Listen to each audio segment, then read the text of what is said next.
Es un honor, Paloma. Buenas noches. Muchas gracias, Iker. Tenerte aquí, en este ambiente tan recogido, para hablar de experiencias personales incluso. Pues sí, me parece que puedo contarte algo. Y si yo te digo, por ejemplo, después, bueno, de tantos viajes, 104 viajes me decías, ¿no? Con 104 viajes con Juan Pablo II y ahora me parece que son 6 con Benedicto XVI.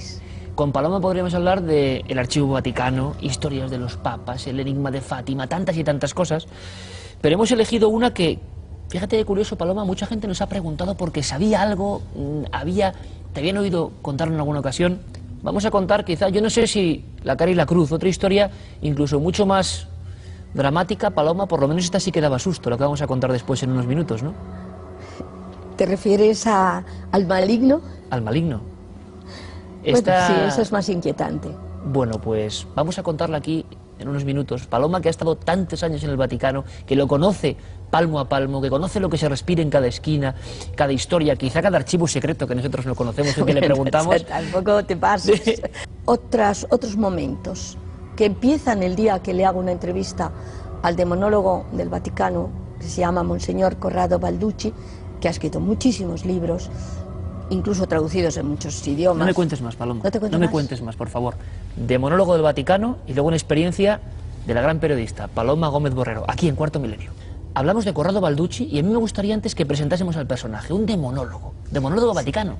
Un demonólogo es una persona que estudia la influencia, el poder, la forma, digamos, que a lo largo, desde la época de Cristo, a Cristo se le presenta el diablo para tentarle, y se llaman demonólogos, es decir, expertos en demonología.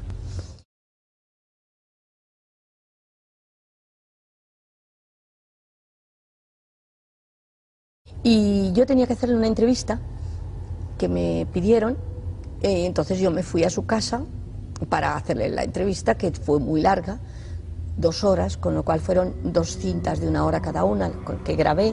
Mientras él hablaba, yo tomaba notas para luego saber qué punto de la cinta me interesaba pasarla luego a la radio. ¿Cómo era el lugar de la entrevista, Paloma? Y era su casa. Era su casa. Me la imagino llena de libros de demonología. Todos.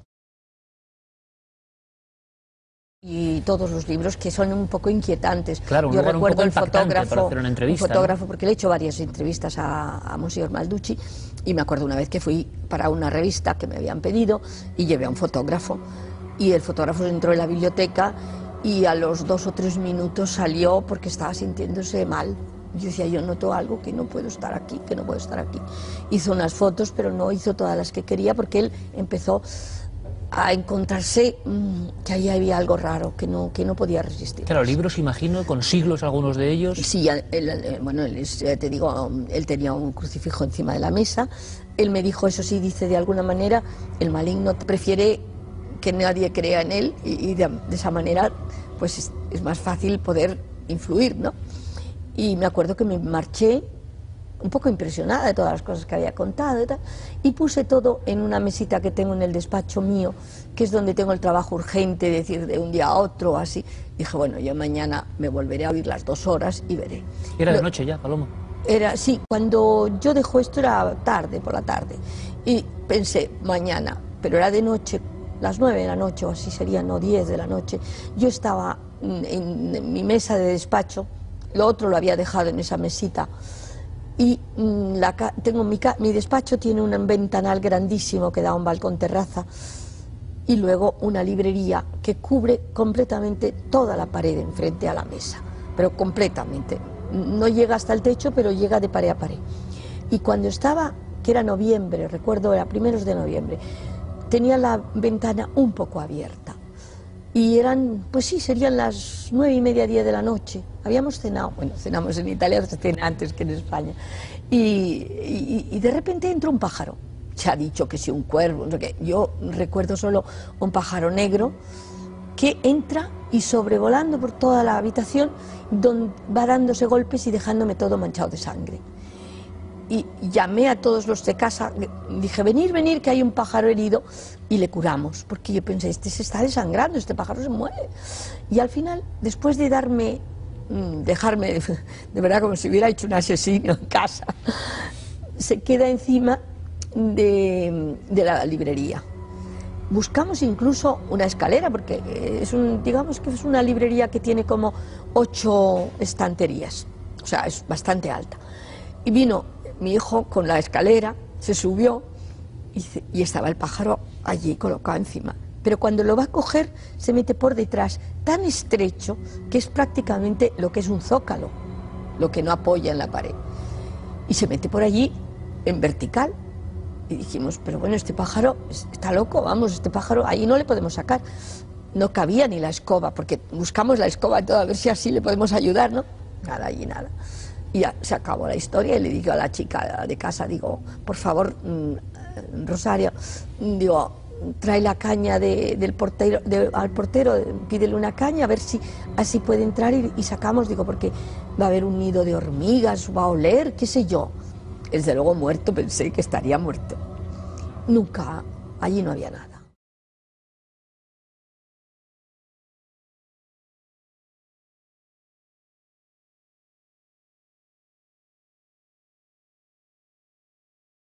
O sea, pasamos toda esta caña por un lado y otro, todo. No había ahí pájaro. no había pájaro, no había nada. No había nada, pasábamos la caña, digo, bueno, pues ahí se habrá quedado. Y entonces me llama, era Luis del Olmo para quien le hice la entrevista, y me dice Luis, dice, ¿hiciste la entrevista? Me llaman. Digo, sí, pero mira, me ha pasado de todo. Pero ahora no te preocupes, que como fue anoche esto, ahora por la mañana yo recojo todo y mañana ya tienes los cortes y toda la entrevista. Bueno, voy a coger lo que tengo encima de esa mesita y me encuentro que el magnetofón roto. Algo No anómalo estaban las realmente. cintas, no estaba el bloc de notas y no estaban las fotocopias. Había Allí no había desaparecido el entrado material. nadie, todo, y el magnetofón roto. Roto un gancho extraño, porque no le había tocado nadie. Bueno, es que no había habido nadie, de ahí nos fuimos todos a acostar. Y bueno, ¿qué A no ser pasa? que fuera el propio pájaro de un golpe, que ya sería... No, Vamos. imposible. Y que se llevan el pico también el cuaderno, vamos, no. Y entonces yo busqué, hasta me oí todas las cintas que tenía en archivo, digo, que normalmente todas las cintas tienes el título puesto de lo que es. Pero yo ya estaba desesperada diciendo, buscando, ¿qué ha pasado aquí? Y entonces fui a la librería Vaticana y le dije a don Beleri, digo, ¿tiene usted el libro de Monseñor Balducci, ¿Existe el diablo y cómo identificarlo? Dice, hija, tenía una copia, la he tenido hasta ahora, hace una hora que ha venido un señor y se la ha comprado. No es posible que todo esté pasando.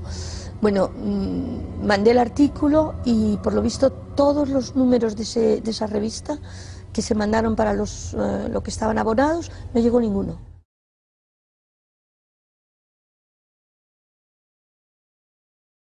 Y al cabo de 2 años, en noviembre, no te sé decir si fue el mismo día, eso ya sí, porque es que no lo recuerdo, pero en el mismo sitio aparecieron las cintas encima, las fotocopias y el bloc de notas. 2 años después. Sí, ya no me servían para nada.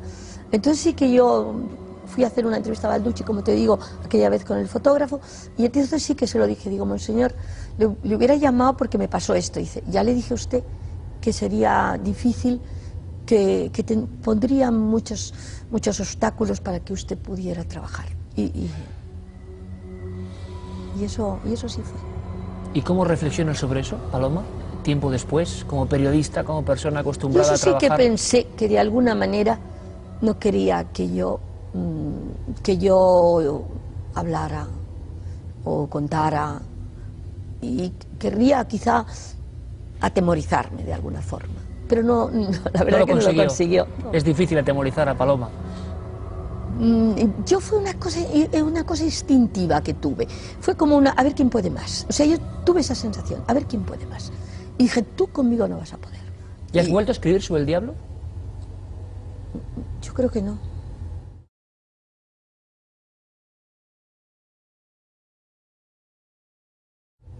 Yo creo que no. Lo que yo no había dicho, yo creo que muy pocas veces lo he contado, eso que 2 años después, porque eso sí que a mí me inquietó. Paloma, ante todo, gracias por estos minutos y gracias por tu labor, con ese entusiasmo, con esa pasión que llega a todo el mundo y que hoy nos ha sobrecogido un poquito. Pues cuando tú quieras. Gracias, Paloma.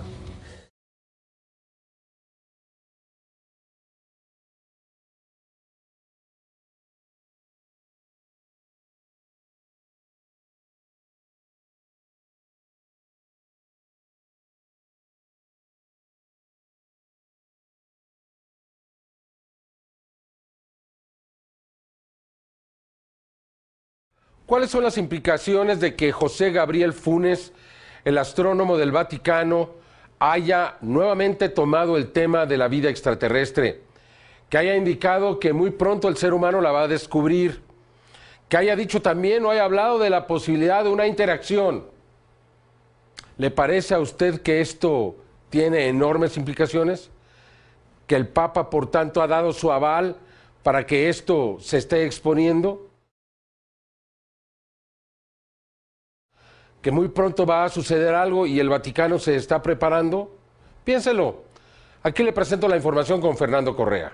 Durante la segunda semana de noviembre del 2009, en el Vaticano ocurrió un hecho sin precedentes en la historia de la Iglesia Católica. Se presentó el primer coloquio de conferencias sobre astrobiología para tratar el tema de la vida extraterrestre en la antigua residencia papal de la Casina Pío IV, en la Academia Pontificia, en donde el director del Observatorio del Vaticano, el padre jesuita José Gabriel Funes, planteó la pregunta: ¿qué pasaría si finalmente se encuentra vida en otros planetas? Y aseguró ante los científicos que tiene sentido buscar vida extraterrestre. Dados los recientes descubrimientos astronómicos, Funes consideró que es totalmente posible que exista la vida en otros planetas y agregó que estamos muy cerca de descubrir formas de vida extraterrestre.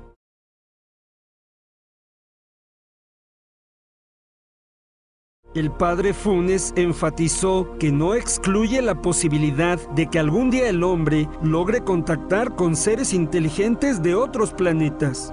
Un acontecimiento histórico que muestra que en el Vaticano está ocurriendo una profunda transformación, la apertura a la investigación científica en conjunto con la fe.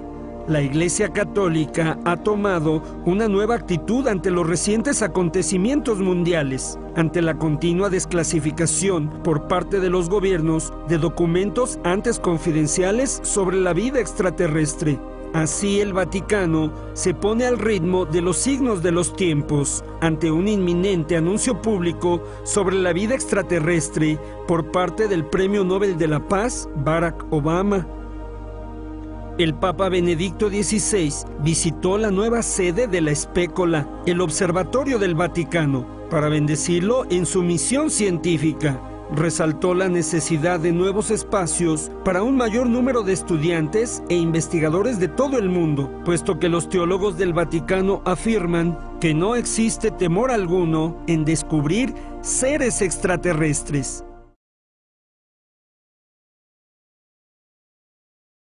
Su Santidad Benedicto XVI, ante los participantes del coloquio de astrobiología promovido por el Observatorio del Vaticano con motivo del Año Internacional de la Astronomía, declaró que la fe y la razón trabajan en conjunto al servicio de la comprensión del hombre y su lugar en el universo.